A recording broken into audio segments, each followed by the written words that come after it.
Hello दोस्तों, मैं लवलेश श्रीवास फिर से आपका एक बार लवलेश मैथ्स में स्वागत करता हूं। कैसे हैं दोस्तों आज हम देखेंगे कंपाउंड इंटरेस्ट का पार्ट 4। इससे पहले हम पार्ट 1, पार्ट 2 और पार्ट 3 देख चुके हैं। कुछ बेसिक रूल्स भी देखे हैं कि कैसे बनाया जाए। आज की क्लास में हम देखेंगे इसके जो मोस्ट आईएमपी जो सवाल है, हमारे पास कुछ मोस्ट आईएमपी सवाल है, उन सवालों के ऊपर डिस्कस करेंगे। क्लियर है दोस्तों? मैं आशा करता हूँ कि आपको हर एक सवाल बेहतरीन समझ आएगा और मैं कोशिश करूंगा कि आपको बेहतर से बेहतर समझा पाऊँ। क्लियर है? तो चक्रवृद्धि ब्याज से कौन सी धनराशि एक वर्ष के अंत में, यहाँ पर बोला गया कि भाई एक वर्ष के अंत में 650 रुपये और 2 वर्ष के अंत में 676 रुपये हो जाएगा, बोला गया है। क्लियर है? आपको राशि बताना है कि कौन सी ऐसी राशि होगी जो एक साल के अंत में भाई 650 रुपये हो जाएगा और वही राशि 2 वर्ष के अंत में 676 रुपये हो जाएगा, बोला गया है। अब यहाँ पर मिश्र धन है, ये एक साल का मिश्र धन 650 रुपये और 2 साल का मिश्र धन 676 रुपये है। ध्यान समझना मेरी बात, यदि समझ आ गया तो बहुत अच्छे समझेंगे। दोस्तों ये फ्रैक्शन वाली बात है, हमको तो नहीं पता यहाँ पर क्या हो रहा है।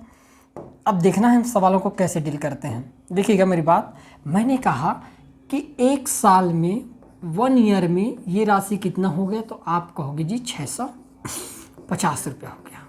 क्लियर है? और 2 साल में राशि कितना हो गया, तो 2 ईयर में ये राशि हो जाएगा हमारे पास कितना, तो हम कहेंगे जी 676 रुपये। यही बात है। हमको पूछा गया मूलधन कि भाई मूलधन क्या होगा, तो मैंने कहा ये एक साल का मिश्र धन, एक साल में मिश्र धन 650 और 2 साल में मिश्र धन इतना हो जाएगा। मैं ये कहूँगा कि यहाँ से जो ब्याज निकलेगा, एक साल का ब्याज और दूसरे साल के ब्याज के बीच वही अनुपात होगा जो हमारे पास मूलधन और एक साल के ब्याज के बीच होगा, एक साल के मिश्र धन के बीच होगा। आए समझ में मेरी बात? अब ध्यान से देखना, मैं इसको काट कर छोटे कर देना चाहता हूँ ताकि मेरा काम आसान हो जाए। तो आप देख पाओगे कि भाई यदि इसको काट दिया जाए तो किससे कटेगा, 13 से कटेगा, 26 से काट देते हैं। 26 गुणित 25 करने पर है ना, 25 बार में कट जाएगा ये, और ये 26 का वर्ग है तो ये 26 बार में कट जाएगा। क्लियर है? अतः मुझको वो जो फ्रैक्शन का मान मिला, क्या मिल गया, 25 और 26 का मिल गया। क्लियर है? अब ध्यान से देखिएगा, एक साल के ब्याज और 2 साल के ब्याज में डिफरेंट कितना का है, तो 650 और 676 के बीच आप कहोगे कि यहाँ पर जो डिफरेंट है ये हमारे पास कितने का आ गया, 26 का आ गया। क्लियर है? और ये हमारे पास 26 है। तो मैं चाहता हूँ कि मूलधन और एक साल के मिश्र धन के बीच में भी कितने का गैप हो जाए, 25 का हो जाए। तो अब हम क्या करेंगे कि 25 कम कर देंगे। 650 में से 25 कम करने पर मूलधन हमको कितना मिल जाएगा दोस्तों, 625 रुपये। और यही हमारा क्या हो जाएगा, यहाँ पर राइट आंसर हो जाएगा। ऑप्शन नंबर डी जो होगा दोस्तों, ये हमारे यहाँ पर क्या होगा, करेक्ट आंसर हो जाएगा। क्लियर है? आया होगा समझ में? बढ़ते हैं आगे नेक्स्ट सवाल की ओर। देखिएगा, चक्रवृद्धि ब्याज से कौन सी धनराशि एक वर्ष के अंत में 1100 रुपये और 2 वर्ष के अंत में 1210 रुपये हो जाएगी, बोला गया। ध्यान समझना मेरी बात, मैंने क्या कहा कि भाई एक साल के अंत में मिश्र धन बनेगा, ठीक है, और 2 साल के अंत में भी मिश्र धन बन नहीं है। क्लियर है? तो बोला गया है कि हमको तो मूलधन चाहिए। तो हम देखें कि एक वर्ष के अंत में कितना होता है ये राशि, तो एक वर्ष के अंत में ये राशि हो जाता है हमारे पास 1100 रुपये हो जाता है। और 2 साल के अंत में कितना हो जाता है, तो हम कहेंगे 2 साल के अंत में भाई ये हो जाता है 1210 रुपये हो जाता है।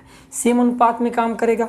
अब हम इसको काट देते हैं, आसान कर लेते हैं। मान लीजिए 0 से 0 कट गया, आप देख पाओगे 11 से कटेगा कितने बार में, हम कहेंगे 10 बार में कट गया। और ये कितने बार में कट जाएगा दोस्तों, तो ये कट जाएगा हमारे 11 बार में। क्लियर है? अब ध्यान से देखना यहाँ पर कि भाई डिफरेंट कितने का है, तो आप कहोगे कि यहाँ पर यदि मैं डिफरेंट की बात ना करूँ तो भी बनेगा। जैसे मैं चाहता हूँ कि डायरेक्ट यही अनुपात ऊपर में पुट कर देना चाहता हूँ, जो 10 और 11 का अनुपात है वही अनुपात तो मूलधन और एक साल के मिश्र धन के बीच होगा कि नहीं होगा। तो भाई यहाँ पर 11 हो जाएगा और यहाँ पर फिर 10 की वैल्यू हो जाएगा, सेम अनुपात। यदि ये 10-11 है तो ये भी 10-11 हो गया। अब देखिए 11 का मान कितना दिखाई दे रहा है, एक साल के मिश्र धन के रूप में 1100। जब 11 का मान 1100 हो सकता है दोस्तों, तो 10 का मान कितना हो जाएगा, 1000। तो हमारा मूलधन कितना हो जाएगा यहाँ पर, 1000। और यही हमारा क्या होगा, राइट आंसर हो जाएगा। ऑप्शन नंबर पहला जो होगा ये हमारा क्या हो जाएगा, करेक्ट आंसर हो जाएगा। क्लियर है? बढ़ते हैं हम नेक्स्ट सवाल की ओर। देखिएगा, चक्रवृद्धि ब्याज से कौन सी धनराशि एक वर्ष के अंत में 300 रुपये और 2 वर्ष के अंत में 360 रुपये हो जाएगा, तो आपको पूछा गया है मूलधन कितना होगा, है ना, वह राशि कितना हो जाएगी ये पूछा गया है। तो अब हम क्या करेंगे, ये 1 साल का हमारे लिए मिश्र धन और ये 2 साल का मिश्र धन। 1 साल में ये हमारा मूलधन, ध्यान से रखना, 1 साल में मिश्र धन कितना बन जाता है 300 रुपये, और 2 साल में मिश्र धन के रूप में कितना बन जाता है, तो आप कहोगे 360 रुपये बन जाता है। ये पूरा जो खेल होता है ना, ये रेशो पर है। रेशो को समझ गया तो गणित आसान है। अब ध्यान समझना मेरी बात, मैंने क्या कहा, इसको काट दिया, 60 से कट जाएगा कितने बार में, आप कहोगे जी 5 बार में, और ये 60 से कितने बार में कट जाएगा, तो हम कहेंगे जी ये 6 बार में कट जाएगा। क्लियर है दोस्तों यहाँ तक। अब ये जो अनुपात मिला हमको 5-6, यही अनुपात मूलधन और पहले साल के मिश्र धन के बीच होगा, तो हम लिख सकते हैं ये 5 और ये अनुपात हो जाएगा हमारे लिए कितना दोस्तों, तो आप कहोगे जी 6 हो जाएगा। अब देखिएगा कितने गुना होता है ये, तो अब हम कहेंगे कि 6 का गुणा कितने गुना है, ये 50 गुना दिखाई दे रहा है, 50 गुना दिखाई दे रहा है, 6 पंचे 30, 300 हो गया। तो यहाँ पर भी ये 50 गुना हो जाएगा। सिंपल सी बताओ कि 50 में 50 का गुणा 5 में 50 का गुणा करने पर कितना हो जाएगा 250। तो मूलधन की राशि कितना होगा दोस्तों हमारा, तो हम कहेंगे जो मूलधन होगा ये हमारा 250 रुपये हो जाएगा, और यही हमारा क्या होगा, राइट आंसर हो जाएगा। क्लियर है, आगे बढ़ते हैं। बहुत आसानी समझना है। चक्रवृद्धि ब्याज की एक निश्चित दर पर एक धनराशि 2 साल में 6400 रुपये और 4 साल में 8100 रुपये हो जाती है, तो चक्रवृद्धि ब्याज की दर आपको यहाँ पर क्या करना है, ज्ञात करना है। अब ये दर ज्ञात करना है, यहाँ पर हमको मूलधन नहीं निकालना है, बल्कि क्या निकालना है, दर निकालना है। ध्यान समझना मेरी बात। मैंने कहा कि भाई 2 साल के अंत में कितना हो गया राशि, हम कहेंगे 6400 रुपये हो गया। क्लियर है, यही राशि जो था मूलधन, जो भी रहा होगा आपका धन, ये 4 साल में कितना हो गया, तो हम कहेंगे जी 4 साल में हो गई ये 8100 हो गया। क्लियर है, 2 साल के अंत में 6400 हो जाता है और 4 साल के अंत में 8100 हो जाता है।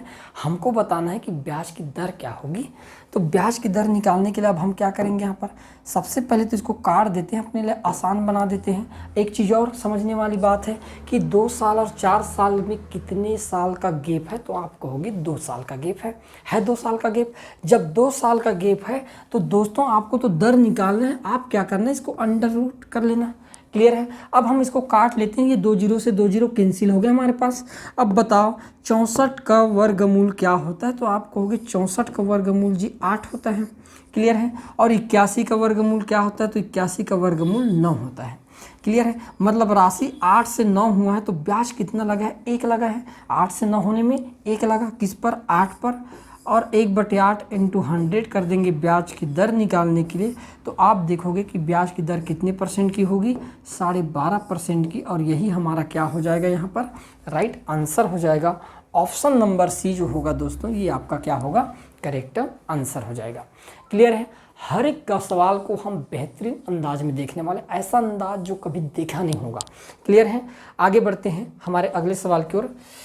कोई धनराशि चक्रवृद्धि ब्याज से 2 वर्षों के बाद 4500 रुपये और 4 वर्षों के बाद कितना हो जाता है, 6750 रुपये हो जाता है। तो वो धनराशि आपको क्या करना है, फाइंड आउट करना है कि भाई वो धनराशि क्या होगी, ये आपको क्या करना है, ज्ञात करना है। अब ध्यान समझना, ये हमारे पास जो अभी तक जो 2-3 सवाल नहीं देखें क्या शुरू में, ये वैसे ही बनेंगे, यहाँ पर दर निकालने के लिए नहीं बोला गया है आपको। तो अब हम क्या करेंगे कि भाई यहाँ पर 2 साल में राशि कितना हो जाता है, तो आप कहोगे 2 साल में हो गया 4500 रुपया। क्लियर है, 4 साल में कितना हो जाता है राशि, तो 4 साल में राशि हो गया हमारे पास 6750 रुपये है, 750 रुपये। और हमको तो मूलधन निकालना है। तो एक चीज़ बताओ, मूलधन और 2 साल के मिश्र धन में डिफरेंट कितने का है, तो हम कहेंगे 2 साल का डिफरेंट है। उसी प्रकार 2 साल और 4 साल के मिश्र धन में कितने का डिफरेंट है, तो हम कहेंगे यहाँ पर भी 2 साल।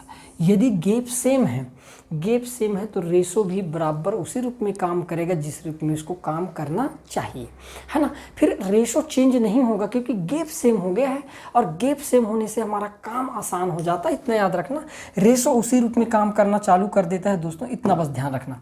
अब हम क्या करेंगे, 1 जीरो से 1 जीरो कैंसिल हो रहा है क्या यहाँ पर, क्लियर है। अब किससे कट सकते हैं, तो आप कहोगे 15 से कट सकते हैं। ये 15 × 45 मैंने काट दिया 30 बार में। 15 से काटेंगे 15 चौके 60 और 15 5 75 और कटेगा ये।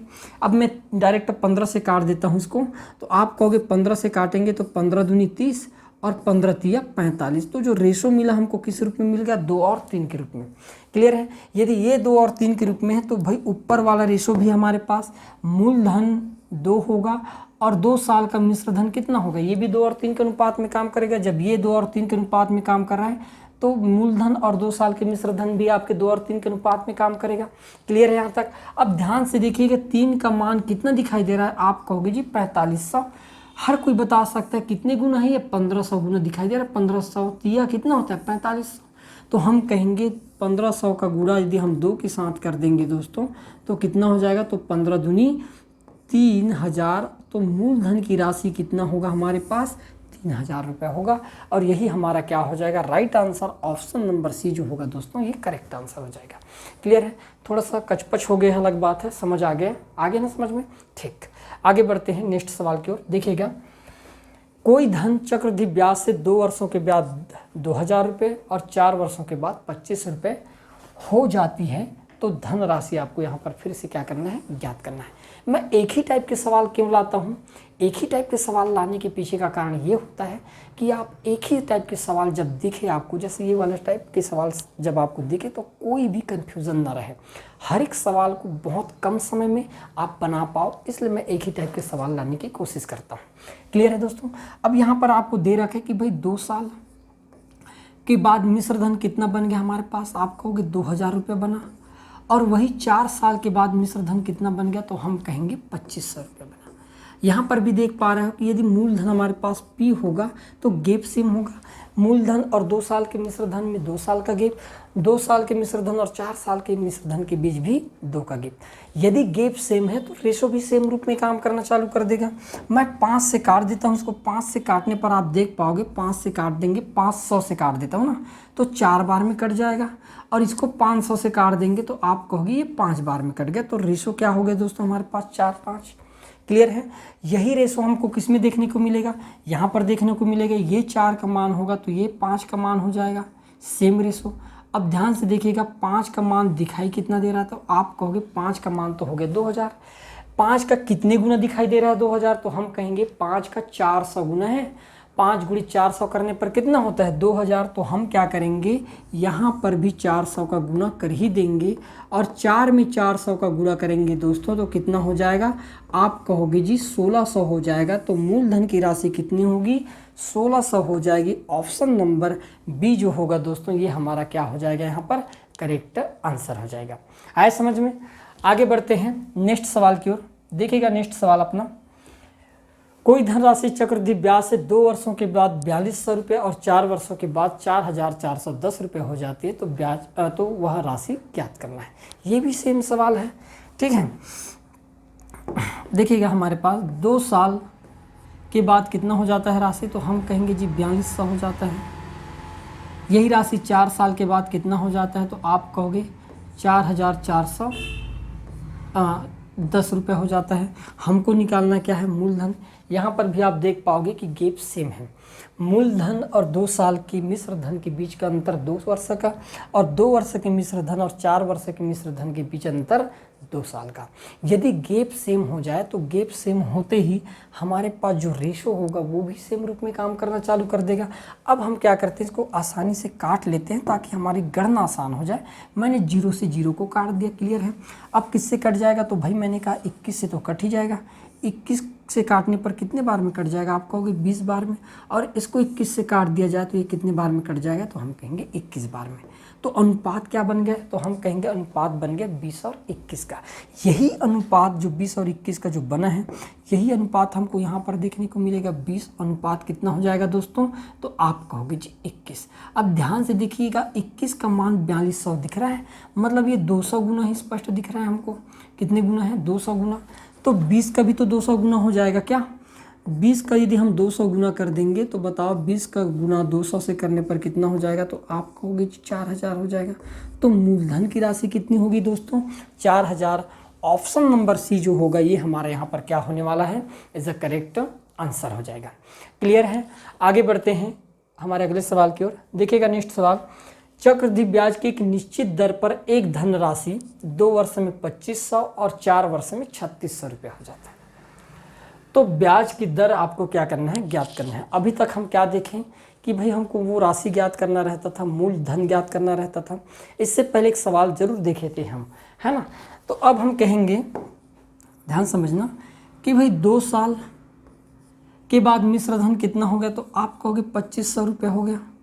और 4 साल के बाद मिश्र धन कितना हो जाता है, तो हम कहेंगे 3600 रुपये हो जाता है। क्लियर है। अब बताओ हमको ब्याज की दर निकालना है, तो 2 साल और 4 साल में कितने साल का गैप है, तो आप कहोगे 2 साल और 4 साल में 2 साल का गैप है। और यदि 2 साल का गैप है तो हम क्या करते हैं, इसको अंडर रूट में डाल देंगे। क्लियर है। जो कट रहा है उसको काट देते हैं, नहीं कट रहा है तो नहीं काटते हैं। ठीक है, कट रहा है या नहीं काटेंगे तो भी बनेगा। तो आप कहोगे 2500 किसका वर्ग होता है, तो आप कहोगे जी 50 का वर्ग होता है। और 3600 किसका वर्ग होता है, तो हम कहेंगे 60 का वर्ग होता है। क्लियर है। ब्याज कितना बना, तो आप कहोगे ब्याज बन गया हमारे पास 10 का, किस पर बना है, 50 पर। और चूंकि हमको तो ब्याज की दर निकालना है, इसलिए हम इंटू कितने का कर देंगे, 100 का। आप कहोगे 50 दूनी 100 होता है और 10 दूनी कितने % होगा ब्याज की दर, तो ये हो सकता है आपके पास 20%। और 20% क्या हो जाएगा दोस्तों, हमारा राइट आंसर हो जाएगा। ऑप्शन नंबर सी जो होगा ये हमारा क्या हो जाएगा, यहाँ पर करेक्ट आंसर हो जाएगा। क्लियर है। बढ़ते हैं नेक्स्ट सवाल की ओर। देखिएगा अगला सवाल हमारा, कोई धन 2 वर्ष में 3600 रुपये और 4 वर्ष में 5184 रुपये हो जाता है, तो चक्रवृद्धि ब्याज की वार्षिक दर आपको क्या करना है, ज्ञात करना है। अब ध्यान से देखिएगा, ये वही सवाल है, बार बार आ रहा है, ताकि हमारा प्रैक्टिस भी तो हो जाएगा ना। हम कहेंगे कि भाई 2 साल के बाद मिश्र धन कितना बन जाता है, आप कहोगे 3600 बन जाता है। और 4 साल में कितना बन जाता है, तो हम कहेंगे 5184 रुपये बन जाता है। क्लियर है दोस्तों। अब फिर देखोगे 2 साल और 4 साल के बीच कितने का गैप है, 2 का है। और यदि 2 का गैप है तो हम क्या करेंगे, यहाँ पर अंडर रूट लगा देते हैं। हमारा काम ही ऐसा होता है ना। अब कट रहा है तो काटना, भाई नहीं कट रहा है तो मत काटना। एक्चुअल में कट रहा होगा मेरे हिसाब से, ठीक है ना। काट कर आसान कर देते हैं हम। सबसे पहले इसको 9 से कट जाएगा क्या, 8 4 12, 12 6 9 से काट देते हैं। 9 चौके 36, ठीक है। और ये 9 से काटेंगे तो 9 5 45, कितना बच गया हमारे पास, 6 हो गए 68, 9 7 63, और है 68 था, है ना, 63 हुआ है, मतलब 5 और 9 6 54। और कटेगा, कट जाएगा, लेकिन नहीं काटते हम, काटना नहीं है। 4 से काट देते हैं, कट जाएगा। 4 से काटने पर कितने बार में कटेगा, तो आप देख पाओगे यदि मैं 4 से काट दिया तो ये 100 बार में कट जाएगा। और ये 4 से काटेंगे तो हम कहेंगे 4 एकम 4, 4 चौकी 16 और 4 चौकी 16। क्लियर है दोस्तों। 100 से कितना हो गया आपके पास, 144 हो गया। अब बताओ 100 किसका वर्ग होता है, तो आप कहोगे जी 10 का वर्ग होता है। और 144 किसका वर्ग होता है, तो हम कहेंगे फिर तो ये 12 का वर्ग होता है। क्लियर है। अब हमको निकालना है ब्याज की दर, तो ब्याज की दर निकालने के लिए हम क्या कर देते हैं, यहाँ पर हमने कही यहाँ पर एक जीरो लगा दी तो कितना हो गया, ये 100% हो गया। अब यहाँ पर जीरो लगाने पर ये कितना हो गया, 100%। तो ब्याज की दर कितना है, तो 100 से 120 हुआ है, मतलब ब्याज की दर 20% होगा। और यही दोस्तों हमारा क्या हो जाएगा, राइट आंसर हो जाएगा। ऑप्शन नंबर डी हमारा क्या होगा, यहाँ पर करेक्ट आंसर हो जाएगा। इस प्रकार से आपको सवाल को बनाना है कम समय में। जितने भी एग्ज़ाम होते हैं निकलता कब है, जब हम उसको कम समय में बना पाए तब, ठीक है ना, तभी आपका एग्ज़ाम फाइट हो पाएगा। इतना ध्यान रखना है। आगे बढ़ते हैं। देखिएगा हमारे पास 16,400 रुपये के ऋण को 5% वार्षिक ब्याज की दर से 2 समान वार्षिक किस्तों में चुकाया जाना है। प्रत्येक किस्त का मान ज्ञात कीजिए। अब यहाँ पर किस्त की बारी आती है। किस्त संबंधी सवाल कैसे बनाएंगे, क्या तरीका होना चाहिए। वैसे तो बहुत सारे तरीका है, लेकिन मेरे हिसाब से एक तरीका जो मैं अक्सर यूज़ करता हूँ, उस तरीका को हम देखने वाले हैं। ध्यान समझना मेरी बात। मैंने कहा यदि मेरे पास मूलधन जो होगा और एक होगा हमारे पास इंस्टॉलमेंट। क्लियर है दोस्तों। हमने क्या किए, पहले साल जो होगा, अब 5% का फ्रैक्शन क्या होता है, तो आप कहोगे जी 5% का जो फ्रैक्शन होता है ये 1/20 होता है। कितना होता है, 1/20 होता है। मानते हो इस चीज़ को। तो मैंने कहा पहले साल 20 पर इंस्टॉलमेंट सहित कितना पे करना पड़ेगा, तो आप कहोगे 21 पे करना पड़ेगा। क्लियर है इतना। फिर दूसरे साल भाई जैसे जैसे अब स्क्वायर हो जाता है ना, दूसरे साल क्या हो जाएगा, 20 पर आपको कितना इंस्टॉलमेंट पे करना पड़ेगा, ये पहले साल के लिए है, और दूसरे साल के लिए 20 पर आपको 21 का वर्ग इंस्टॉलमेंट पे करना पड़ेगा। क्लियर है? तो आप देख पाओगे 21 का वर्ग कितना होता है, 441 हो जाता है, और यहाँ पर हम देखेंगे कि 20 का वर्ग कितना होता है, तो आप कहोगे जी 400 हो जाता है। क्लियर है दोस्तों? यहाँ पर 21 का वर्ग 441 और 20 का वर्ग हो गया 400। अब हमने ये देखे कि भाई मान लो आपको समान किस्त ही पे करना है, तो आप अब देखो पहले साल आप 21 पे क्यों करोगे, आपको तो किस्त का मान सेम पे करना है। तो अब हम क्या करेंगे, किस्त को इक्वल करेंगे, और किस्त को इक्वल करने के लिए हम क्या करेंगे, इसको 441 बनाना पड़ेगा। तो 441 बनाने के लिए किसका गुणा करना पड़ेगा, 21 का। तो 21 का गुणा करने पर दोस्तों ये कितना हो गया, 441। अब मैं कह सकता हूँ कि मेरे दोनों इंस्टॉलमेंट जो है वो सेम है, 441 की। अब यहाँ पर जब 21 का गुणा किया हूँ तो यहाँ पर भी मुझे कितने का गुणा कर देना है, 21, और 21 का गुणा करने पर कितना हो जाएगा, 420। अब टोटल मेरे पास धन कितना है, तो 420 और 400 कितना हो गया, तो आप कहोगे 820 हो गया। क्लियर है? प्रत्येक किस्त 441 की है। अब यहाँ पर दिया गया है कि मेरे पास ऋण कितना था, मूलधन कितना था, तो आप कहोगे कि ये 16,400 पे करना था मुझे। तो अब बताओ कितने गुना है, तो 820 दुनी होता है 1640, मतलब ये 20 गुना है। कितने गुना है दोस्तों, 20 गुना है। तो प्रत्येक इंस्टॉलमेंट की राशि कितना हो जाएगा, ये भी 20 गुना हो जाएगा। तो हम कहेंगे 441 का 20 गुना कितना होता है, तो 8,820 रुपये मुझे हर किस्त कितने कितने का पटाना होगा, 8,820 रुपये का मुझे किस्त पे करना पड़ेगा। क्लियर है? आया समझ में? इस टाइप से आपको सवाल बनाना है। आगे बढ़ते हैं नेक्स्ट सवाल की ओर, और समझ आ गया इधर। 20% वार्षिक चक्रवृद्धि ब्याज की दर से 550 रुपये का ऋण 2 समान वार्षिक किस्तों में अदा करना है। प्रत्येक किस्त कितने रुपए की होगी, ये बोला गया। अब यहाँ पर रेट जो है दोस्तों ये 20% का हो गया। ध्यान देना मेरी बात, कितने का है, 20%, और 20% का फ्रैक्शन क्या होता है, 1/5। क्लियर है? हमने कहे कि हमारे पास ये मूलधन और ये हमारे पास इंस्टॉलमेंट जो आपको पे करना है, ठीक है। अब हम देखेंगे कि पहले साल आपको 5 पर इंस्टॉलमेंट कितना पे करना पड़ेगा, तो मैंने कहा 6 पे करना पड़ेगा, क्योंकि 5 पर एक इंस्टॉलमेंट से ही पे करना पड़ेगा। क्लियर है? यहाँ तक 5 पर कितना पे करना पड़ेगा, 6। अब हम ये तो पहले साल है, इसलिए पहले साल का एक का पावर लगाने का कोई मतलब नहीं है, इसलिए नहीं लगाता। दूसरे साल क्या होगा, 5 का वर्ग कितना हो जाएगा, आप कहोगे 25 पर कितना पे करना पड़ेगा, मुझे 36 पे करना पड़ेगा। यहाँ तक क्लियर है? अब ध्यान से देखो कि प्रत्येक इंस्टॉलमेंट तो सेम है, तो यहाँ पर 36 है, तो इसको भी 36 बनाने के लिए कितने का गुणा करना पड़ेगा, यहाँ पर 6 का। तो यहाँ पर भी कितने का गुणा कर दूंगा मैं, 6 का। अब हम देखेंगे कि हमारे पास ऋण की राशि कितना हो गया, तो आप कहोगे 6 पंचे 30, और ये आपके पास 25 का 25 है। टोटल कितना हो गया, तो आप कहोगे ये हो गया हमारे पास 55, और 55 का मान दिया कितना है दोस्तों, 550। देख पा रहे हो कितने गुना ही है, तो ये 10 गुना है। तो प्रत्येक इंस्टॉलमेंट भी अपना 10 गुना हो जाएगा। तो 36 का 10 गुना कितना होगा दोस्तों, तो आप कहोगे जी 360 रुपये। तो मैं कह सकता हूँ कि मेरे प्रत्येक इंस्टॉलमेंट कितने की होगी, 360 की होगी। ऑप्शन नंबर डी जो होगा दोस्तों, ये हमारा यहाँ पर क्या हो जाएगा, करेक्ट आंसर हो जाएगा। क्लियर है? आगे बढ़ते हैं।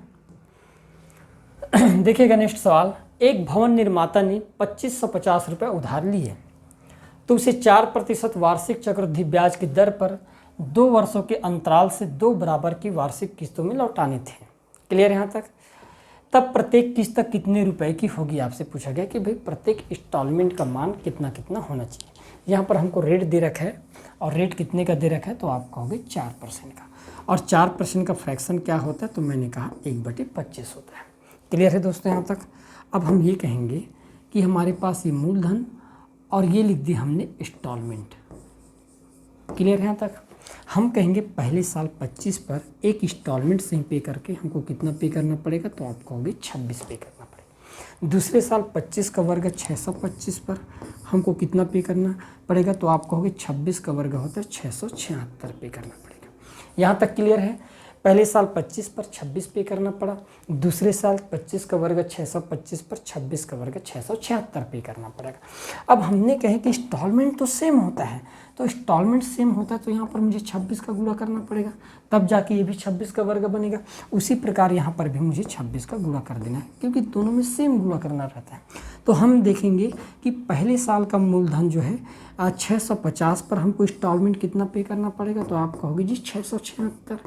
और दूसरे साल में कह सकता हूँ 625 पर इंस्टॉलमेंट के रूप में कितना पे करना पड़ेगा, तो आप कहोगे 676 रुपये। हम देख पा रहे हैं कि दोनों इंस्टॉलमेंट कैसे हो गए, सेम हो गए हैं। जब दोनों इंस्टॉलमेंट सेम हो गए हैं, हमको यहाँ पर मूलधन दिया है, तो मूलधन के रूप में हमारे पास डेटा कितना आया, तो आप कहोगे इन डेटा को सेम जोड़ना पड़ेगा हमको। तो जोड़ेंगे जब हम 650 और 625 का सम कितना होगा, तो आप कहोगे फिर तो ये 1275 हो जाएगा। और 1275 का मान दिया कितना है हमको ऋण के रूप में, तो आप कहोगे जी 2550 दिया गया। आप देख पा रहे हो कि 1275 का दुगना दिखाई दे रहा है। 1275 का क्या है, ये दुगना है, तो प्रत्येक इंस्टॉलमेंट भी दुगना हो जाएगा। तो प्रत्येक इंस्टॉलमेंट जब दुगना हो जाएगा तो बताओ 676 का दुगना कितना होता है, तो हम कहेंगे 1352। तो प्रत्येक इंस्टॉलमेंट की जो राशि होगी दोस्तों वो कितने की हो जाएगी, 1352 की हो जाएगी। ऑप्शन नंबर ए जो होगा ये हमारा यहाँ पर क्या हो जाएगा, इज द करेक्ट आंसर हो जाएगा। क्लियर है। देखिएगा अगला सवाल, उधार ली गई कोई राशि 5% वार्षिक के चक्रवृद्धि ब्याज के साथ 882 की 2 वार्षिक किस्तों में लौटा दी गई है, तो उधार ली गई राशि ज्ञात करना है।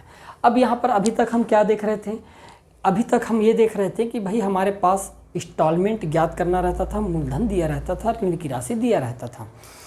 लेकिन अब क्या हो गया, अब हमको इंस्टॉलमेंट दे रखा है और हमको निकालना क्या है, मूलधन निकालना। ध्यान समझिएगा, कोई ज़्यादा झंझट नहीं है। हमने क्या कहे कि भाई 5% का फ्रैक्शन क्या होता है, तो आप कहोगे 1/20 होता है। क्लियर है दोस्तों, ये हमारे पास मूलधन और ये हो जाएगा हमारे पास इंस्टॉलमेंट की राशि। क्लियर है। 20% का फ्रैक्शन पहले साल 20 पर मुझे इंस्टॉलमेंट सहित 21 पे करना पड़ेगा। क्लियर है। दूसरे साल 20 का वर्ग हो जाएगा कितना, 400, और 400 पर कितना 21 का वर्ग 441 पे करना पड़ेगा। चूँकि इंस्टॉलमेंट सेम होता है तो हम क्या कर देंगे, इंस्टॉलमेंट जब सेम हो जाता है तो हम यहाँ पर 21 का गुणा करके इसको क्या कर दिए, सेम कर लिए। इंस्टॉलमेंट को 441 बना लेते हैं। पहले साल भी 441, दूसरे साल भी 441।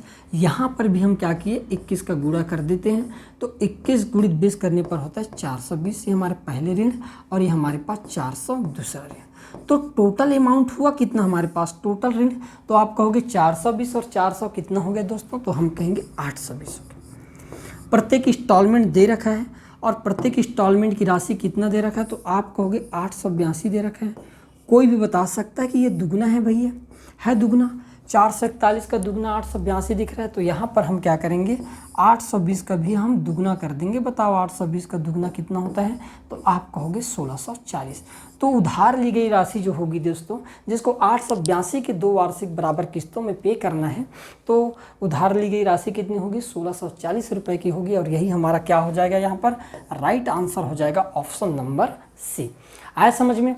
आगे बढ़ते हैं अगले सवाल की ओर। देखिएगा, 210 की राशि कर्ज पर ली गई जिसकी अदायगी 2 बराबर किस्तों में की जानी है। ठीक है, 2 बराबर अदायगी में वार्षिक किस्तों में की जानी है। यदि ब्याज अदायगी वार्षिक 10% चक्रवृद्धि ब्याज दर पर की जाए तो प्रत्येक किस्त कितनी राशि की होगी। ये पूछा गया कि भाई प्रत्येक जो किस्त कितने की होगी, यहाँ पर आपको किस्त का मान बताना है। अब हमारे पास यहाँ पर 10% है, तो 10% का फ्रैक्शन क्या होता है, तो आप कहोगे 1/10। 10% का फ्रैक्शन क्या हो जाएगा, 1/10 होता है। ध्यान समझना मेरी बात।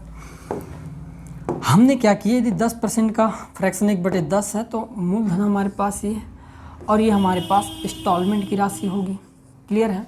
हमने कहे कि पहले साल 10 पर आपको इंस्टॉलमेंट सहित कितना पे करना पड़ेगा, 11 पे करना पड़ेगा। और दूसरे साल भाई 10 का वर्ग 100 पर आपको कितना पे करना पड़ेगा, तो 11 का वर्ग 121 पे करना पड़ेगा। क्लियर है दोस्तों। यहाँ पर अब हम देखेंगे कि 121 यदि दूसरे साल का किस्त है तो किस्त का मान तो सेम होना चाहिए। तो हम क्या करेंगे, इसको बराबर कर लेंगे और 11 का गुणा 11 के साथ करने पर ये भी 121, पहला किस्त भी 121 की और दूसरा किस्त भी हमारे पास कितने का हो गया, 121 की। क्लियर है। अब यहाँ पर जब 11 का गुणा किए हैं तो यहाँ पर भी 11 का गुणा कर देंगे, तो हम देखेंगे कि पहले 110 पर हमको 121 का किस्त देना पड़ा और फिर 100 पर हमको कितने का पे करना पड़ा, 121 का। तो हमने टोटल राशि कितने लिए, तो आप कहोगे टोटल हमने ले लिए भाई 100 और 110 कितना हो गया, तो हम कहेंगे 210 और 210 का मान दिया कितना है मूलधन के रूप में, 210 रुपये ही दे रखा है। जब 210 का मान 210 रुपये हो दोस्तों, तो हम कहेंगे प्रत्येक किस्त तो फिर 121 का 121 रुपये ही होगा और यही हमारा क्या हो जाएगा, यहाँ पर राइट आंसर हो जाएगा। ऑप्शन नंबर यहाँ पर बी जो होगा इसका क्या हो जाएगा, हमारे लिए करेक्ट आंसर हो जाएगा। देखिएगा अगला सवाल ये रहा, एक आदमी 10% चक्रवृद्धि ब्याज दर पर 21,000 रुपये का ऋण लेता है। हर वर्ष के अंत में उसे बराबर कितनी राशि देनी पड़ेगी कि 2 वर्षों में ऋण का भुगतान हो जाए। यहाँ पर आपको अमाउंट दे रखा है, मूलधन दे रखा है और आपको क्या पूछा गया है, किस्त का मान पूछा गया है। बनाने का तरीका सेम रहेगा। बताइएगा 10% का फ्रैक्शन क्या होता है, तो हम कहेंगे जी 10% का फ्रैक्शन तो 1/10 होता है। क्लियर है दोस्तों, 1/10 होता है। तो मैं कहूँगा कि मूलधन और ये हमारे पास क्या है, इंस्टॉलमेंट की राशि है। क्लियर है। अब हम देखते हैं, अब 10% है तो पहले साल 10 पर मुझे इंस्टॉलमेंट से ही कितना पे करना पड़ेगा, तो आप कहोगे 10 और 1 11 पे करना पड़ेगा। दूसरा साल मुझे 10 का वर्ग 100 पर कितना इंस्टॉलमेंट पे करना पड़ेगा, तो 11 का वर्ग 121 पे करना पड़ेगा। यहाँ तक क्लियर है दोस्तों। हम ये जानते हैं कि जो इंस्टॉलमेंट होता है वो सेम पे करना है, अलग अलग तो पे नहीं करना है। जब सेम पे करना है तो भाई सेम होना चाहिए और सेम करने के लिए हम क्या करेंगे, यहाँ पर 11 का गुणा कर देंगे और जब यहाँ पर 11 का गुणा कर रहे हैं दोस्तों, तो यहाँ पर भी हम कितने का गुणा कर देंगे, 11 का गुणा कर देंगे। अब आप देख पाओगे कि भाई पहले साल कितना मूलधन पर 110 पर मुझे 121 रुपये का इंस्टॉलमेंट देना पड़ा। दूसरे साल में बात करूं कि भाई 100 पर मुझे कितना इंस्टॉलमेंट पे करना पड़ा, तो आप कहोगे 121 का इंस्टॉलमेंट पे करना पड़ा है। यहाँ तक क्लियर है। अब हम कहेंगे हमारे पास टोटल धन कितना है, कितना हमने उधार लिए थे, तो आप कहोगे टोटल हमने उधार लिए 110 और 100 कितना हो गया, तो आप कहोगे 210। क्लियर है दोस्तों यहाँ पर। अब यहाँ पर उधार की राशि दी गई कितना है, कितना दिया हुआ है, तो हम कहेंगे उधार की राशि दे रखा है यहाँ पर 21,000 रुपये दे रखा है। कितना दे रखा है, 21,000 रुपये। अब ध्यान से देखो 210 का कितने गुना लग रहा है, तो कोई बता सकता है भाई 100 गुना है। कितने गुना है, 100 गुना। तो प्रत्येक किस्त का मान भी कितना गुना हो जाएगा, 100 गुना हो जाएगा। तो बताओ 121 का 100 गुना कितना हो जाएगा दोस्तों, तो हम कहेंगे जी 12,100 रुपये हो जाएगा। क्लियर है। तो प्रत्येक किस्त कितने कितने की पे करना होगा उसको, तो हम कहेंगे 12,100 रुपये की उसको पे करना होगा। क्लियर है दोस्तों। चलो बढ़ते हैं नेक्स्ट सवाल की ओर। देखिएगा हमारा अगला सवाल, 11,000 की राशि की धनराशि का ऋण लिया गया, उसे 2 एक समान वार्षिक किस्तों में वापस करना है। यदि उस पर चक्रवृद्धि ब्याज 20% वार्षिक देना हो तो प्रत्येक किस्त की धनराशि आपको क्या करना है, ज्ञात करना है। अब हम यहाँ पर देखेंगे कि भाई हमारे पास जो 20% है, इस 20% का फ्रैक्शन क्या होगा, तो हम कहेंगे 1/5 होगा। क्लियर है दोस्तों। अब हम देख पाएंगे कि भाई ये मूलधन और ये हमारे पास हो गया इंस्टॉलमेंट। क्लियर है। हम कहेंगे पहले साल 5 पर आपको इंस्टॉलमेंट सहित कितना पे करना पड़ेगा, तो आप कहोगे जी 6 पे करना पड़ेगा। क्लियर है। यहाँ पर दूसरे साल 5 का वर्ग होता है कितना है, 25 और 6 का वर्ग कितना हो जाता है, तो 36। तो हम कहेंगे दूसरे साल 25 पर हमको इंस्टॉलमेंट सहित कितना पे करना है, तो हम कहेंगे 36 पे करना है। क्लियर है यहाँ तक। अब चूंकि इंस्टॉलमेंट की डाटा तो सेम होता है, हर बार अलग अलग नहीं हो सकता, तो हम क्या करेंगे, इसको सेम करेंगे। सेम करने के लिए यहाँ पर हमको 6 का गुणा करना है, तो यहाँ पर भी हम गुणा 6 का कर देंगे। तो अब हम देख पाएंगे कि ये 6 छक्के 36, प्रत्येक इंस्टॉलमेंट कितने कितने का हो गया, 36 का हो गया। क्लियर है। यहाँ पर मूलधन पहले साल के लिए 30 और दूसरे साल के लिए कितना हो गया दोस्तों, तो आप कहोगे 25 हो गया। अब हम कहेंगे टोटल मूलधन कितना हो गया, तो आप कहोगे 30 और 25 का सम कितना होता है, 55, और मूलधन के रूप में दिया कितना है, तो हम कहेंगे 11,000 रुपये दे रखा है। यहीं तक क्लियर है। क्लियर है ना। अब हम देखेंगे कि भाई 55 का कितने गुना दिखाई दे रहा है, तो आप कहोगे 55 का फिर तो ये दिखाई दे रहा है ना। 55 का कितने गुना दिखाई दे रहा है, तो हम कहेंगे तो भैया 200 गुना दिखाई दे रहा है। दिखाई दे रहा है 200 गुना, 55 दूनी 110 और 2 जीरो का 2 जीरो। तो यहाँ पर प्रत्येक इंस्टॉलमेंट भी कितने गुना हो जाएगा, 200 गुना हो जाएगा। 36 दूनी होता है 72 और 2 जीरो लगा देंगे, है ना। तो प्रत्येक इंस्टॉलमेंट कितने का पे करना पड़ेगा दोस्तों, 7,200 रुपये का पे करना पड़ेगा। और यही हमारा क्या हो जाएगा, यहाँ पर राइट आंसर हो जाएगा ऑप्शन नंबर डी। क्लियर है, आए समझ में। आगे बढ़ते हैं नेक्स्ट सवाल की ओर। देखिएगा अगला सवाल, एक धनराशि 1% प्रति वर्ष के चक्रवृद्धि ब्याज दर पर 2 वर्षों तथा 3 वर्षों के बाद क्रमशः 1440 और 1728 रुपये हो जाती है। तो तदनुसार क्या है सवाल में, a sum of money at the rate of compound interest of 1% per annum बिके, है ना, becomes 1440 and 1728 after 2 years and 3 years respectively, what is the value of according. क्या निकालना है इसका, ब्याज की दर निकालना है। तदनुसार अरे यार ब्याज की दर कैसे निकालना रहेगा इसमें,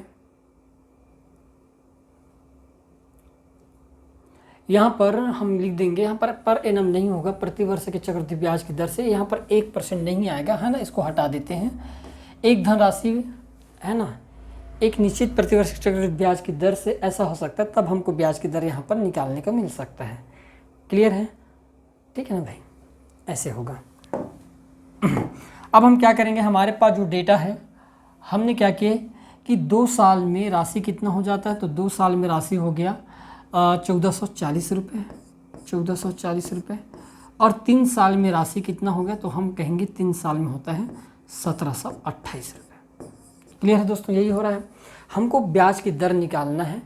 ब्याज की दर निकालना है तो 1 का गैप है तो कुछ करने की ज़रूरत नहीं है, 2 का गैप रहता है तो अंडर रूट लगाते हैं, 3 का गैप रहता है तो अंडर क्यूब लगाते हैं। इतना आपको पता होना चाहिए।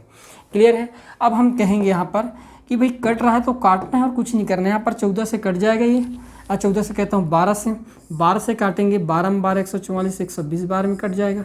12 से काटेंगे तो कितने बार में कट जाएगा, तो ये तो खुद 12 का क्यूब है तो ये 144 बार में कट जाएगा। फिर से कटेगा 12 से काटने पर ये 10 बार में, और 12 से काटने पर दोस्तों ये 12 बार में कट गया। चूँकि हमको ब्याज की दर निकालना है इसलिए हम क्या करेंगे, ये 100 लगाएंगे। 100% पर कितना हो जाता है, ये 120 हो जाता है। तो ब्याज की दर कितना होगा दोस्तों, हर एक साल 20% होगा। और यही हमारा क्या हो जाएगा, ऑप्शन नंबर डी जो होगा ये करेक्ट हो जाएगा। क्लियर है। आगे बढ़ते हैं नेक्स्ट सवाल की ओर। देखिए अगला सवाल, एक रकम का 2 वर्ष में चक्रवृद्धि ब्याज एवं साधारण ब्याज का अंतर 160 रुपये है। यदि 2 वर्ष में साधारण ब्याज 2880 रुपये है तो ब्याज की दर आपको क्या करना है, ज्ञात करना है।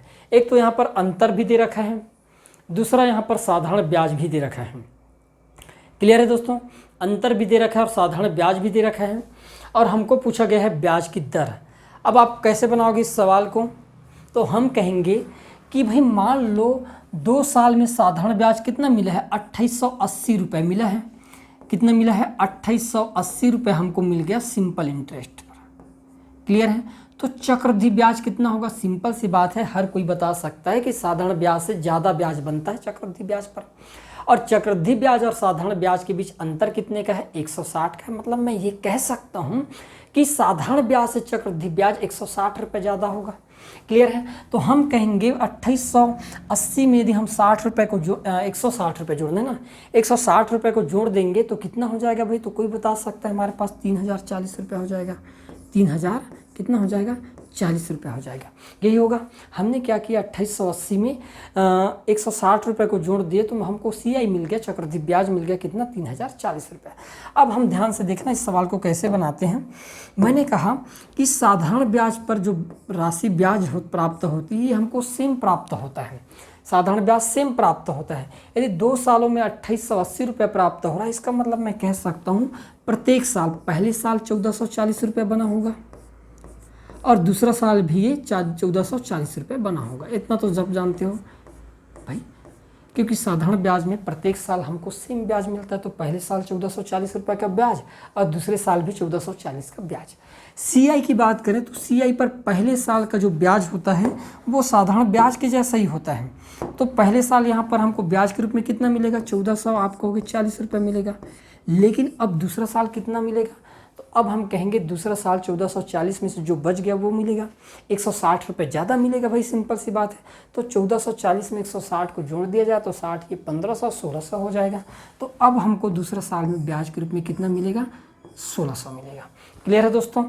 अब हम क्या करेंगे, यहाँ पर इसको रेट बना देते हैं, रेट बनाकर काट देते हैं, काम आसान हो जाएगा। 0 से 0 कट गया और कट जाएगा 4 से कट जाएगा ये। यहाँ पर ब्याज की दर भी थोड़ा सा अजब से दिया गया है ना। हम इसको 12 से तो नहीं कटेगा ना, 4 से काट देते हैं। 4 से काटने पर 4 तिया 12 हो गया। क्लियर है। 16 से काट देते हैं, नहीं तो है ना आसान हो जाएगा हमारे लिए। 16 निया कितना होता है, तो आप कहोगे जी 16 से काटने पर 16 निया, और ये हो जाएगा 16 दहम 160। 9 से 10 होने का मतलब है ब्याज 1 लगा किस पर, 9 पर, इंटू 100 का गुणा कर देंगे। तो 9 को काटने पर, 9 से काटने पर 100 को कितना होगा, 9 11 99, 11.11% ब्याज की दर होगी। और यही हमारा क्या होगा दोस्तों, राइट आंसर हो जाएगा। ऑप्शन नंबर सी क्या होगा हमारा यहाँ पर राइट आंसर हो जाएगा। क्लियर है। आगे बढ़ते हैं नेक्स्ट सवाल की ओर। यदि कोई धन 2 वर्ष में 2.25 गुना हो जाए तो ब्याज दर निर्धारित कीजिए, जबकि ब्याज प्रति वर्ष संयोजित होता हो, ये बोला गया है। हम क्या करेंगे यहाँ पर भाई, 2 साल में कितना गुना हो जाता है, 2.25 गुना। 2.25 गुना होने का मतलब है कि मिश्र धन हो रहा है। क्लियर है। हम कहेंगे मूलधन हमारे लिए 1 होगा, तब जाके मिश्र धन कितना होगा, तो आप कहोगे 2.25 होगा। क्लियर है। अब मैंने क्या कहा, दशमलव को हटाने के लिए इसको 100 बना दिया और इसको बना देते हैं हम 225। चलेगा दोस्तों, आसान हुआ काम।